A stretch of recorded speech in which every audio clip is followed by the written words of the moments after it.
सच के साथ। नमस्कार, सिटी वार्ता लाइव में आप सभी का स्वागत है। मैं हूं अमित मिश्रा। आइए देखते हैं आज के हेडलाइंस। वाराणसी पहुंचे मुख्तार अब्बास नकवी। भाजपा अल्पसंख्यक मोर्चा के बैनर तले आयोजित सदस्यता अभियान में हुए शामिल। राहुल गांधी को बताया सामंतवादी सुल्तान। शारदीय नवरात्र के चौथे दिन माता कुष्मांडा के दरबार में भक्तों ने लगाई हाजिरी। बीएचयू के संगीत एवं मंच कला संकाय में आयोजित 3 दिवसीय गायन कार्यशाला का समापन।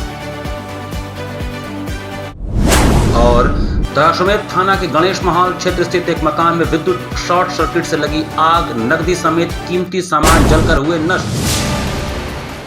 और अब समाचार विस्तार से।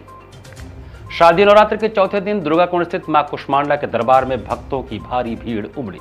शारदीय नवरात्रि के चौथे दिन देवी कुष्मांडा के रूप में पूजा जाता है। अपनी मंद हल्की हंसी के द्वारा अंड यानी ब्रह्मांड को उत्पन्न करने के कारण इस देवी को कुष्मांडा नाम से अभिहित किया जाता है। जब सृष्टि नहीं थी, चारों तरफ अंधकार ही अंधकार था, तब इसी देवी ने अपने ईशत हास्य से ब्रह्मांड की रचना की थी। इसलिए इन्हें सृष्टि की आदि स्वरूपा या आदि शक्ति कहा गया है। इस देवी की 8 भुजाएं हैं, इसलिए अष्टभुजा कहलाई। इनके 7 हाथों में क्रमशः कमंडल, धनुष बाण, कमल पुष्प, अमृत पूर्ण कलश, चक्र तथा गदा है। 8वें हाथ में सभी सिद्धियों निधियों को देने वाली जपमाला है। इस देवी का वाहन सिंह है और इन्हें कुम्हड़े की बलि प्रिय है। संस्कृत में कुम्हड़े को कुष्मांड कहते हैं, इसलिए देवी को कुष्मांडा कहा गया। इस देवी का वास सूर्यमंडल के भीतर के लोक में है। सूर्यलोक में रहने की शक्ति क्षमता केवल इन्हीं में है, इसलिए इनके शरीर की कांति और प्रभा सूर्य की भांति ही दीप्यमान है। इनके ही तेज से 10 दिशाएं आलोकित हैं। ब्रह्मांड की सभी वस्तुओं प्राणियों में इन्हीं का तेज व्याप्त है। अचल और पवित्र मन से नवरात्रि के चौथे दिन इस देवी की पूजा आराधना करना चाहिए। इससे भक्तों के रोगों और शोकों का नाश होता है तथा उसे आयु, यश, बल और आरोग्य प्राप्त होता है। यह देवी अत्यल्प सेवा और भक्ति से प्रसन्न होकर आशीर्वाद देती हैं। सच्चे मन से पूजा करने वाले को सुगमता से परम पद प्राप्त होता है। विधि विधान से पूजा करने पर भक्त को कम समय में ही कृपा का सूक्ष्म भाव अनुभव होने लगता है। यह देवी आधियों व्याधियों से मुक्त करती हैं और उसे सुख, समृद्धि और उन्नति प्रदान करती हैं। अंततः इस देवी की उपासना में भक्तों को सदैव तत्पर रहना चाहिए। दुर्गा कुंड स्थित माता कुष्मांडा देवी के मंदिर में शारदीय नवरात्र के चौथे दिन रविवार को दर्शन पूजन के लिए श्रद्धालुओं की अपार भीड़ उमड़ी। भोर में मंगला आरती के बाद से ही भक्तों का भीड़ आना शुरू हो गया था, जो देर रात्रि तक जारी रहा। इस दौरान माता के जयकारे से पूरा मंदिर प्रांगण गुंजायमान रहा। जयंती मंगला काली भद्रकाली कपालिनी दुर्गा क्षमा शिवा धात्री स्वाहा सुधा नमोस्तुते। आज माँ कुष्मांड दुर्गा, कुष्मांड मतलब नारियल होता है और कुष्मांड मतलब जो सारे ब्रह्मांड को अपने में समा ले वो कुष्मांड, और दुर्गा जो कि इनका 9 स्वरूप में दर्शन होता है। आज माँ कुष्मांड दुर्गा का दर्शन है और आज माँ का 2:30 बजे मंगला करके 3 बजे सभी दर्शनार्थियों के लिए पंचामृत पंचगव्य से माँ का स्नान करा के और मोती की मालाओं से आज माँ का श्रृंगार किया गया।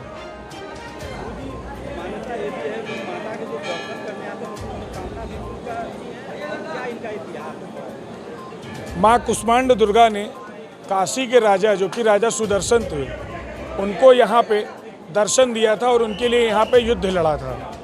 और आज के दिन यहाँ दर्शन करने का विशेष महत्व है। आज माँ को हलवा, चना, पूड़ी और नारियल इसका भोग लगता है। रुद्राक्ष कन्वेंशन सेंटर में बीजेपी अल्पसंख्यक मोर्चा के बैनर तले सदस्यता अभियान चलाया गया। शीघ्र से रुद्राक्ष कन्वेंशन सेंटर में बीजेपी अल्पसंख्यक मोर्चा के बैनर तले सदस्यता अभियान चलाया गया। इस दौरान सैकड़ों मुस्लिम महिला और पुरुषों ने सदस्यता ग्रहण किया। मीडिया से बात करते हुए पूर्व केंद्रीय मंत्री मुख्तार अब्बास नकवी ने राहुल गांधी को सामंती सुल्तान और अखिलेश यादव को समाजवादी टीपू बताया। हरियाणा और जम्मू और कश्मीर के एग्जिट पोल के रुझान के सवाल पर उन्होंने बताया, चुनाव जनमत संग्रह नहीं होता है। रुद्राक्ष कन्वेंशन सेंटर में आयोजित बीजेपी अल्पसंख्यक मोर्चा द्वारा सदस्यता अभियान में मुख्य अतिथि के तौर पर पूर्व केंद्रीय मंत्री मुख्तार अब्बास नकवी एवं राज्य मंत्री दानिश अली शामिल हुए। मीडिया से बात करते हुए मुख्तार अब्बास नकवी ने कहा कि राहुल गांधी सामंतवादी सुल्तान एवं अखिलेश यादव को समाजवादी टीपू बताया। वह झूठ के झाड़ पर सच के पहाड़ पर हमला करने वाले हिस्ट्री शीटर बन गए हैं। इनके किसी भी हमले का असर न तो भारतीय जनता पार्टी पर पड़ता है, न ही प्रधानमंत्री नरेंद्र मोदी के ऊपर। उन्होंने आगे कहा कि नरेंद्र मोदी देश के लोकतंत्र, जनतंत्र एवं संवैधानिक निरपेक्षता के संकल्पबद्ध नेतृत्व के रूप में है। वे पंडित जवाहरलाल नेहरू एवं इंदिरा गांधी से ज्यादा लोकप्रिय हैं। उन्हें राहुल गांधी से या कांग्रेस पार्टी से प्रमाण पत्र लेने की जरूरत नहीं है। महाराष्ट्र चुनाव को लेकर बोलते हुए मुख्तार अब्बास नकवी ने कहा कि किसी भी राज्य के चुनाव का रिजल्ट आने वाले विधानसभा चुनाव का रेफरेंडम नहीं होता है। उन्होंने आगे कहा कि किसी एक राज्य के चुनाव का रिजल्ट पूरे राज्य के चुनाव का जनमत संग्रह नहीं होता है। नकवी ने आगे कहा कि भारतीय जनता पार्टी ने लोकसभा चुनाव रहे हों या अन्य चुनाव, इसमें शानदार प्रदर्शन किया है। बेहतरीन तरीके से भारतीय जनता पार्टी ने राज्यों या लोकसभा चुनाव में विजय पताका फहराई है। इसलिए भारतीय जनता पार्टी का हर चुनाव सबक भी होता है और संदेश भी। हम किसी एक चुनाव के नतीजे पर घमंड पर नहीं उतरते हैं। कभी अगर रिजल्ट हमारे पॉजिटिव नहीं आए तो हम को भवन भी नहीं जाते। राहुल गांधी जी, जिन्हें हम सामंती सुल्तान कहते हैं, और इस तरह के, चाहे वो सामंती सुल्तान हो और चाहे समाजवादी टीपू हो, वो झूठ के झाड़ से सच के पहाड़ पर हमला करने के हिस्ट्री शीटर बन गए हैं। और चाहे वो समाजवादी टीपू हो और चाहे सामंती सुल्तान, इनके झूठ के झाड़ से सच के पहाड़ पर किसी भी हमले का जो है वो भारतीय जनता पार्टी पर, ना ही नरेंद्र मोदी जी पर असर पड़ता है, पहली चीज़। दूसरी चीज़ मैं आपके ज़रिए स्पष्ट करना चाहता हूँ कि नरेंद्र मोदी जी या भारतीय जनता पार्टी देश के संविधान, देश के लोकतंत्र, जनतंत्र और देश की संवैधानिक पंथ निरपेक्षता के पंडित जवाहरलाल नेहरू और श्रीमती इंदिरा गांधी से ज़्यादा ईमानदार और संकल्पबद्ध नेतृत्व के रूप में है। उसके लिए राहुल गांधी जी या कांग्रेस पार्टी के प्रमाण पत्र की ज़रूरत नहीं है। प्रधानमंत्री मोदी जी के लीडरशिप में हमेशा हमने जन जन तक विकास के काम पहुंचाने का काम किया है। इस समय भारतीय जनता पार्टी का सदस्यता अभियान चल रहा है और ज़्यादा से ज़्यादा लोगों तक पहुंच के, सदस्यता करा के और समाज में जो सेवा का काम है इसको और मजबूती देना, इसको और गति देना, ये हमारा लक्ष्य है। जितने ज़्यादा हमारे सदस्य होंगे, विकास का काम और तेज़ी से जन जन तक पहुँचेगा। समाज के अंतिम पायदान पर खड़े व्यक्ति तक पहुंच के उसके विकास को सुनिश्चित करने का जो एजेंडा हमारी पार्टी का है, उस एजेंडे को ये सदस्यता अभियान और मजबूती देगा और बल देगा। गणेश महल क्षेत्र में शॉर्ट सर्किट से आग लग जाने से लाखों की क्षति हो गई। दशाश्वमेध थाना अंतर्गत गणेश महल इलाके में रविवार को पूर्वाह्न में एक मकान में शॉर्ट सर्किट से आग लग गई, जिसमें वहां लाखों की क्षति हो गई। इस घटना की सूचना पर मौके पर फायर ब्रिगेड और पुलिस के आला अधिकारी पहुंचे और आग पर काबू पाया। यह मकान मदनपुरा क्षेत्र में RSS गली में स्थित है, जहां चौथे तल्ले पर गंगा देवी का परिवार किराए पर रहता है। गंगा देवी घाट पर फूल माला बेचने का काम करती थी और उसके परिवार के लोग नाव चलाने का काम करते थे। रविवार को सुबह जब ये लोग कमाने के लिए निकल गए, मोहल्ले के लोगों की सूचना से पता चला कि घर में शॉर्ट सर्किट के कारण आग लग गया है, जिस पर भागते हुए गंगा देवी का परिवार मौके पर पहुंचा और स्थानीय पुलिस के साथ ही फायर ब्रिगेड की टीम को सूचित कर दिया। इसके बाद क्षेत्रीय लोगों तथा फायर ब्रिगेड की मदद से आग पर काबू पाया गया, लेकिन तब तक घर में रखा सारा सामान व नकदी जलकर खाक हो गया था। भुक्तभोगी की मानी जाए तो आगजनी की इस घटना में 3 से 4 लाख की क्षति हुई है, लेकिन राहत की बात यह है कि इस घटना में कोई हताहत नहीं हुआ। इस दौरान थाना प्रभारी दशाश्वमेध प्रमोद कुमार पांडे, देवनाथपुरा चौकी इंचार्ज विशाल विक्रम सिंह, मदनपुरा चौकी इंचार्ज अजितेश चौधरी और दशाश्वमेध चौकी इंचार्ज दिगंबर उपाध्याय अपने सहयोगियों के साथ घटनास्थल पर मौजूद रहे। शॉर्ट सर्किट से आग लग गया। यहाँ तक कि हम लोग घाट पे थे, नाव चला रहे थे, मजदूरी कर रहे थे, नाव चला रहे थे। जब वहाँ से यहाँ घर वाले फ़ोन किए हम लोग को तो आने में बहुत देर हो गई, तो पूरा आग धर लिया था। नुकसान हुआ आपका कुछ? बहुत सारा पैसा था, मेरा सर्टिफिकेट हाई स्कूल का, इंटर का, लमसम 4-5 लाख रुपया था, मेरा पूरा जल गया है। मेरी मम्मी का गहना तक कि यहाँ तक कि देखिए आपके सामने पैसा भी रखा गया है। मेरा एक भी मतलब सर्टिफिकेट भी एक भी नहीं बचा है, यहाँ तक कि पैन कार्ड, आधार कार्ड, पासबुक कुछ नहीं बचा है। नहीं, हम लोग किराए पर रहते हैं। यहाँ पे देखिए हमारी फैमिली लोग 10 लोग इसी घर में रहते थे। उस समय कहाँ थे फैमिली मेंबर जिसमें आया हुआ था? घाट पे सब लोग घाट पे, मतलब आज नवरात्र का महीना चला, कुछ लोग दर्शन करने चले गए थे। बाहर के लोग बोले कि आग, खिड़की से आग निकल रहा है, तब तक यहाँ पे लोग आए ऊपर देखने के लिए, तब तक पूरा मकान जल चुका था। श्री आदि महादेव काशी धर्मालय मुक्ति न्यास द्वारा वेद भवन में श्री साईं बाबा प्रकरण में महत्वपूर्ण बैठक का आयोजन किया गया। छोटी पीरी स्थित वेद भवन में रविवार को श्री आदि महादेव काशी धर्मालय मुक्ति न्यास के तत्वावधान में एक महत्वपूर्ण बैठक का आयोजन किया गया। इस बैठक में पंडित अजय शर्मा की गिरफ्तारी कड़ी निंदा की गई और उनकी अविलंब रिहाई की मांग की गई। न्यास के सदस्यों ने इसे समाज के धार्मिक अधिकारों पर हमला करार दिया और इसे लेकर नगर में व्यापक विरोध करने का संकल्प लिया। बैठक में न्यास के सदस्यों ने चर्चा किया कि काशी के हिंदू मंदिरों में मुस्लिम मूर्तियों की कोई आवश्यकता नहीं है। उन्होंने साईं बाबा और श्याम मियाँ जैसी मूर्तियों को मंदिरों से हटाने का आह्वान किया और इस मुहिम को गांधीवादी तरीके से चलाने की योजना बनाई। न्यास के सदस्यों ने यह भी कहा कि यदि इन मूर्तियों को नहीं हटाया गया तो वे नगर के हर मंदिर में जाकर इस मुद्दे पर लोगों को जागरूक करेंगे, प्रमाण देंगे और मंदिरों की पवित्रता बनाए रखने के लिए शांतिपूर्ण प्रयास करेंगे। कार्यक्रम में प्रमुख वक्ताओं के रूप में अनिल सिंह, वरिष्ठ अधिवक्ता शशांक शेखर त्रिपाठी, एस के द्विवेदी, राकेश तिवारी, मार्कंड तिवारी और आशुतोष भारद्वाज ने अपने विचार व्यक्त किए। मातृशक्ति की ओर से वंदना रघुवंशी, सुषमा शुक्ला, सोनी चक्रवाल, पूजा शर्मा, कविता मालवीय और रेणु देवी ने भी अपने विचार रखे।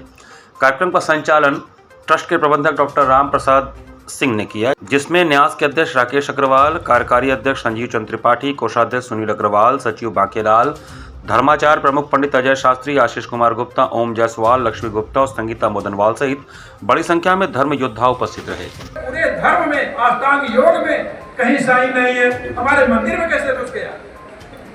तो अगर वो चरणों में बैठा दे तो भी दोष था, लेकिन थोड़ा छोटा दोष। हाँ, उनको सिरों पर बैठा करके अत्यंत ही भीड़ कार्य उन लोगों ने किया। इसके लिए जन जागरण के माध्यम से उनसे व्यक्तिगत रूप से संपर्क करके, इस पर विचार करके, परस्पर वैचारिक गोष्ठी करके उनको हटाया जाना अत्यंत ही आवश्यक है। संगीत एवं मंच कला संकाय काशी हिंदू विश्वविद्यालय में आयोजित त्रिदिवसीय गायन कार्यशाला का समापन हुआ। काशी हिंदू विश्वविद्यालय संगीत एवं मंच कला संकाय के गायन विभाग में त्रिदिवसीय गायन कार्यशाला का समापन हुआ, जिसमें विद्यार्थियों ने 3 दिनों तक अपने प्रशिक्षक गुरु डॉक्टर सुचरिता गुप्ता द्वारा जो कुछ भी सीखा उसका प्रदर्शन किया। इसके साथ ही अंत में प्रशिक्षक गुरु बनास की शास्त्रीय गायिका विदुषी डॉक्टर सुचरिता गुप्ता का गायन हुआ, जिसमें उन्होंने अनेक पारंपरिक शास्त्रीय व उप शास्त्रीय रचनाओं की प्रस्तुति की। आयोजन सचिव डॉक्टर मधुमिता भट्टाचार्य ने स्वागत किया। इस अवसर पर संकाय प्रमुख प्रोफेसर संगीता पंडित ने प्रशिक्षक गुरु डॉक्टर सुचरिता गुप्ता को माल्यार्पण और अंगवस्त्रम देकर सम्मानित किया। अंत में गायन विभाग के उपाचार्य डॉक्टर रामशंकर ने सभी का औपचारिक धन्यवाद दिया।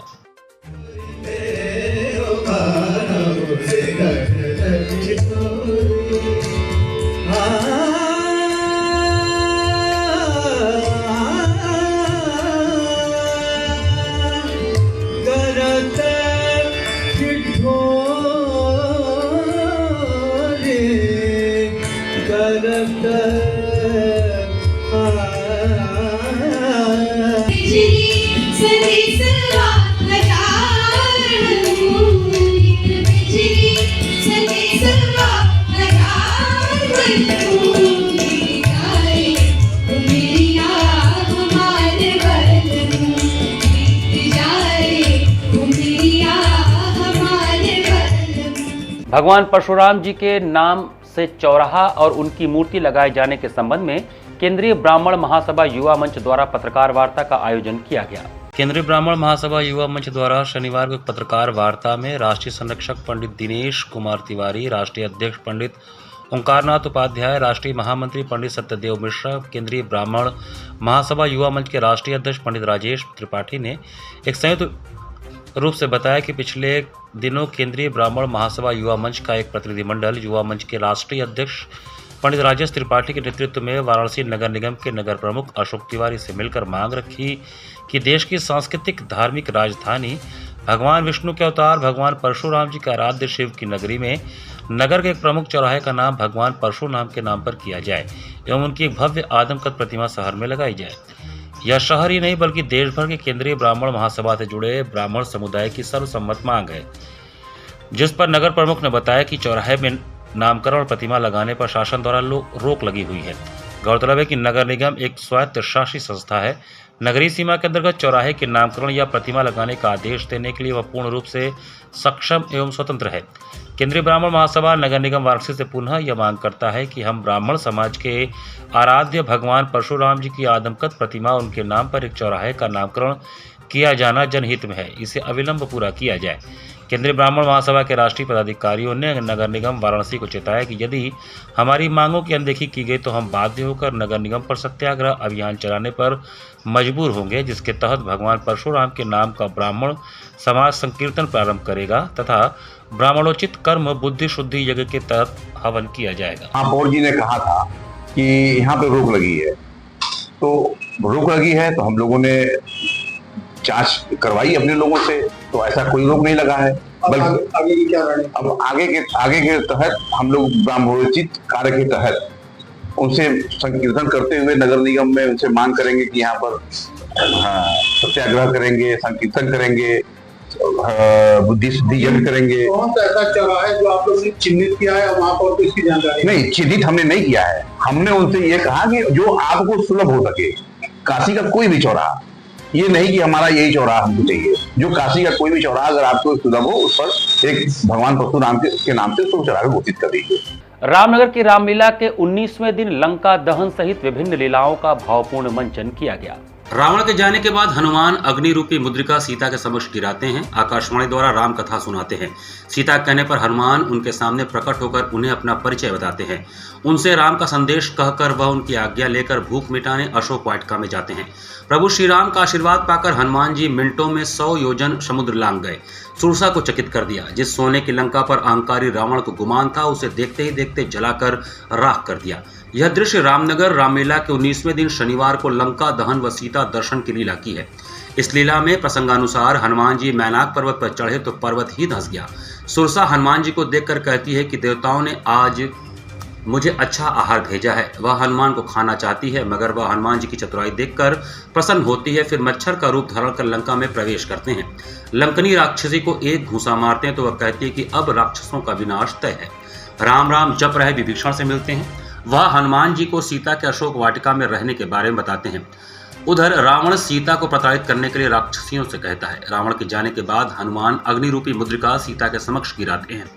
आकाशवाणी द्वारा राम कथा सुनाते हैं। सीता के कहने पर हनुमान उनके सामने प्रकट होकर उन्हें अपना परिचय बताते हैं। उनसे राम का संदेश कहकर वह उनकी आज्ञा लेकर भूख मिटाने अशोक वाटिका में जाते हैं। फिर उसे तहस नहस कर देते हैं। यह सुन क्रोधित रावण अपने पुत्र अक्षय कुमार को उन्हें पकड़ने के लिए भेजता है। अक्षय कुमार युद्ध में मारा जाता है। तब मेघनाथ आता है, ब्रह्मास्त्र का प्रयोग कर हनुमान जी को पकड़कर रावण के सामने पेश करता है।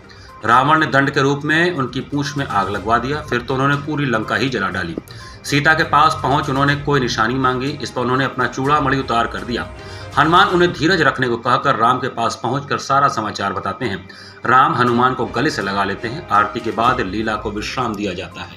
शारदीय नवरात्र के तीसरे दिन श्री काशी विश्वनाथ धाम में श्री राम रावण युद्ध सहित विभिन्न लीलाओं का मंचन नृत्य नाटिका के माध्यम से किया गया। शनिवार को शारदीय नवरात्रि के तीसरे दिन श्री काशी विश्वनाथ धाम में सायंकाल की वेला में काशी रंगमंच कला परिषद सिधौना गाजीपुर के द्वारा मंदिर चौक में रामलीला का भावपूर्ण मंचन संपन्न हुआ। मंचन से पूर्व श्री राम एवं लंकेश रावण स्वरूप कलाकारों ने भगवान शिव की आराधना की। तत्पश्चात रामलीला में लक्ष्मण भगवान को शक्तिघात, काल नेमी वध, भरत हनुमान मिलन, संजीवनी बूटी द्वारा लक्ष्मण जी की चिकित्सा, मेघनाद वध, कुंभकर्ण वध आदि प्रसंगों का मंचन किया गया। तत्पश्चात लीला विराम काल में अयोध्या से पधारे संत आचार्य मिथिलेश नंदिनी शरण जी महाराज का उद्बोधन संपन्न हुआ। महाराज श्री के ओजपूर्ण संबोधन के पश्चात पुनः लीला प्रारंभ हुई। रामलीला मंचन को उत्तरार्ध काल में भगवान राम द्वारा मां की शक्ति पूजा की भाव प्रवण प्रस्तुति के पश्चात राम रावण युद्ध में रावण युद्ध का मंचन किया गया।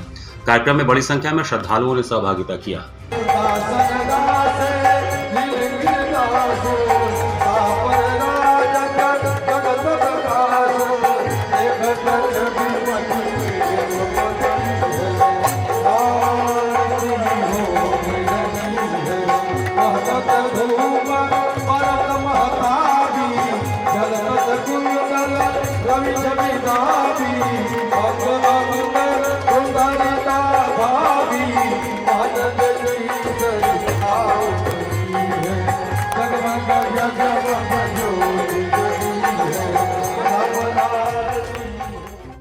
शारदीय नवरात्र पर पूजा पाठ के साथ ही शहर में गरबा और डांडिया की भी धूम मची हुई है। शारदीय नवरात्र पर एक और जहां पूरा शहर शक्ति की आराधना में लीन है, तो वहीं शाम होते ही पक्के महल सहित नगर के विभिन्न क्षेत्रों में गरबा और डांडिया कार्यक्रम की धूम है। उत्तर क्षेत्र बाज खेड़ावाल गुजराती समाज वाराणसी के तत्वावधान में 3 अक्टूबर से 11 अक्टूबर तक चलने वाले सामूहिक गरबा में आज तीसरे दिन शनिवार को माता का पूजन कौशिक सेलट के परिवार द्वारा समाज के पुरोहित अनंत मौनी ने कराया।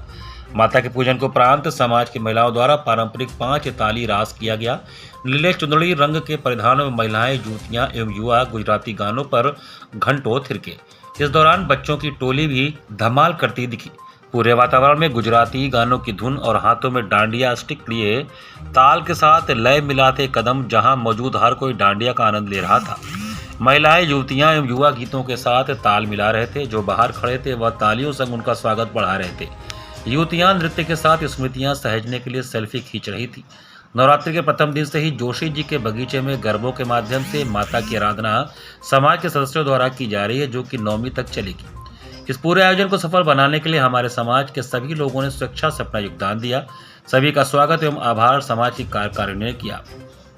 कार्यक्रम का संयोजन समाज के प्रमोटर राजकृष्ण मेहता द्वारा किया गया। इस कार्यक्रम में विशेष रूप से सविता पंड्या, गौरी शुक्ला, सचिन पंड्या, रवीश पंड्या, अंकुर ठाकर, शिखा पंड्या, अखिल जोशी इत्यादि पूरी कार्यकारिणी टीम का विशेष सहयोग रहा।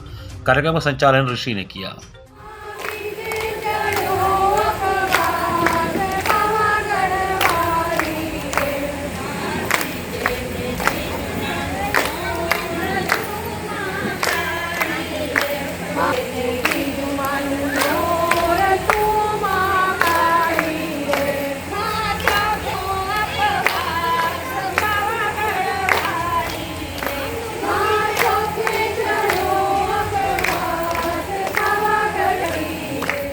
काशी खंड स्कंद पुराण व देवी भागवत पुराण में उल्लिखित भीमचंडी माता मंदिर में शारदीय नवरात्र के अवसर पर सैकड़ों की संख्या में कलश स्थापित किया गया है।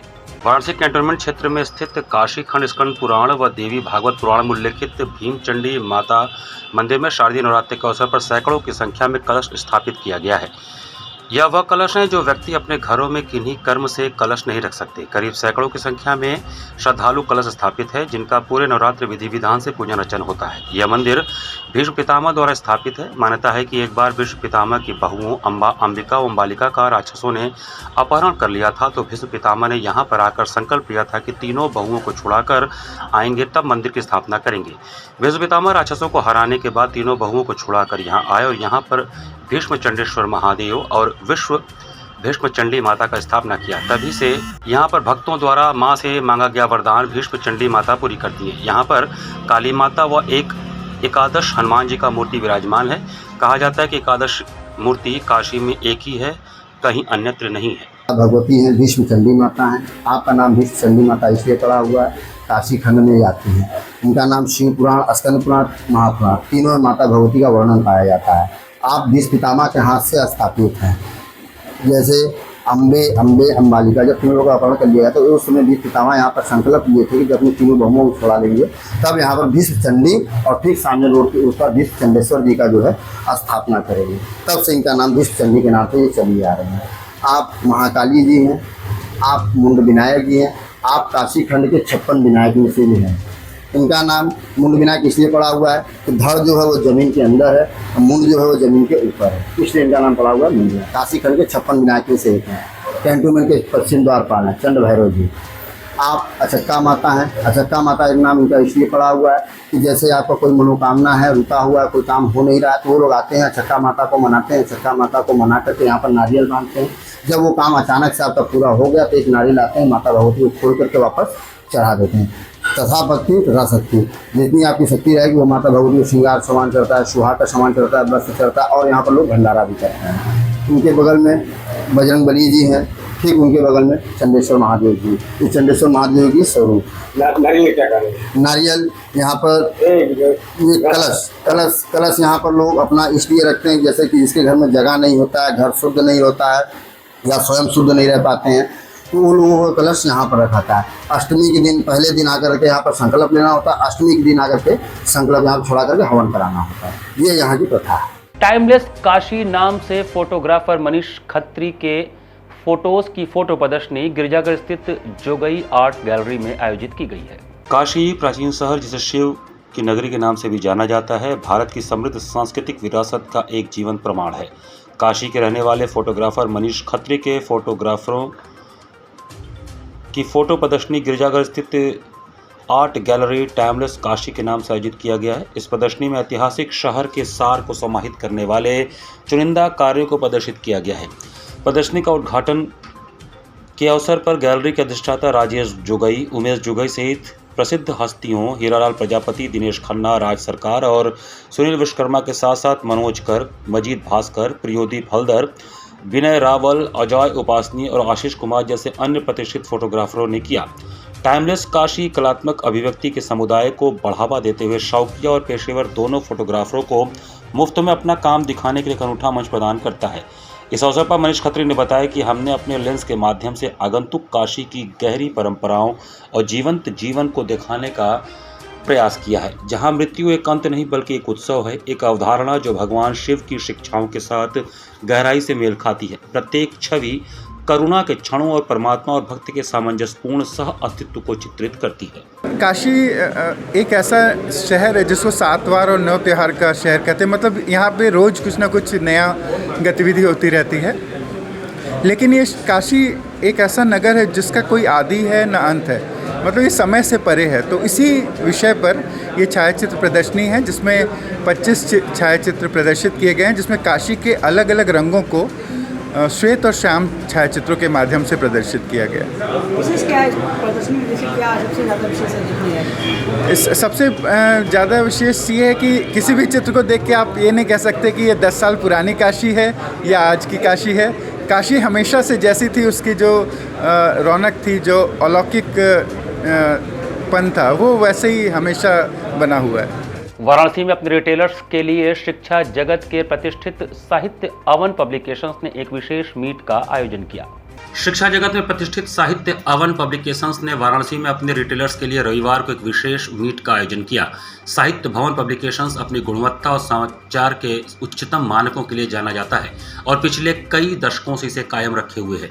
इस दौरान साहित्य अवन पब्लिकेशंस ने अपनी बेहतरीन गुणवत्ता वाली फ्री माइंड ब्रॉड नोटबुक्स को लॉन्च किया। इस ब्रांड ने लॉन्च के बाद से ही उच्च गुणवत्ता के मानकों के कारण देश भर में तेजी से लोकप्रियता हासिल की है। बीमाइड ब्रांड अपने 100% ऑर्डर आपूर्ति और उत्पाद की लगातार उत्कृष्ट गुणवत्ता के लिए जाना जाता है। वाराणसी में आयोजित इस रिटेलर्स मीट के दौरान साहित्य भवन पब्लिकेशंस ने अपने रिटेलर्स के साथ नए व्यापारिक अवसरों और सहयोग पर चर्चा किया, जिससे सभी उपस्थित गणों ने फ्री माइंड ब्रांड के उत्पादों की सराहना की। रिटेलर्स ने अब कंपनी की गुणवत्ता के प्रति समर्पण और ग्राहकों की संतुष्टि को विशेष रूप से सराहा। कंपनी के सुमित मिश्रा, विनोद श्रीवास्तव और रोहित चौरसिया ने सभी व्यापारियों को कंपनी की तरफ सभी प्रोडक्ट के बारे में जानकारी दी। हमारी कंपनी है साहित्य भवन पब्लिकेशन आगरा की। इसके नोटबुक्स आते हैं जो फ्री माइंड के नाम से आते हैं। इसकी क्वालिटी और इसकी गुणवत्ता के बारे में जानकारी देने के लिए आज हम लोगों ने इस कार्यक्रम का आयोजन किया है, जिसमें जो रिटेलर्स हमारे होते हैं, होलसेलर डीलर तो हमारे अक्सर हम लोगों की मुलाकात होती रहती है कंपनी वालों की, लेकिन जो हमारे छोटे रिटेलर, बड़े रिटेलर्स हैं मार्केट में, जो बहुत दूर दूर तक इंटीरियर में भी छाए हुए हैं, इस प्रोडक्ट को बेच रहे हैं, कंपनी को आगे बढ़ाने में सहयोग कर रहे हैं, उनको आज इसलिए बुलाया गया है कि वो हमारे जितने भी प्रोडक्ट्स बनते हैं उनकी जानकारी उनको हो सके। इसी के साथ सिटी वाराणसी लाइव का ये संस्करण हम यही समाप्त करते हैं। मुझे दीजिए आज्ञा। नमस्कार।